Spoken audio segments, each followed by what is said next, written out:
But first up, it's so important for the psyche of this country that we get our footy back. Now, let me first acknowledge that the health of the nation must remain the top priority, and flattening the curve is the main game right now.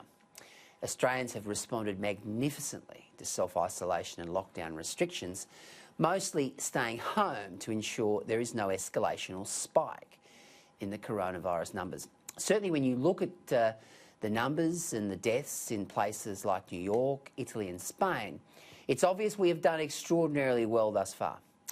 But make no mistake, the biggest question at the Easter dinner table this weekend was, when will this all end?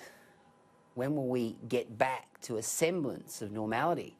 Now, the politicians have nothing to gain and everything to lose by talking right now about easing lockdown restrictions. I totally get that. Politically, they're not going there, and they probably shouldn't go there, although our next guest, Pauline Hanson, will definitely go there. A sudden spike, a surge in deaths, would put us back to square one. We get that. We understand that. We know that. The fact that a bloke was fined $1,300 for travelling 50 k's from Cairns to Mossman the other day for a Tinder date shows we're all taking one for the team. But Queensland Premier Anastasia Palaszczuk will face mounting criticism if she maintains that Queensland-based NRL players will have to self-isolate for 14 days if they travel interstate to play footy. It effectively puts at risk the entire NRL model to start playing again on May 28. Now, May 28, it mightn't sound all that far away, but it's still 45 days away. Now, that's a long time in coronavirus hours. The AFL is similarly devising a plan to get their players back on the paddock.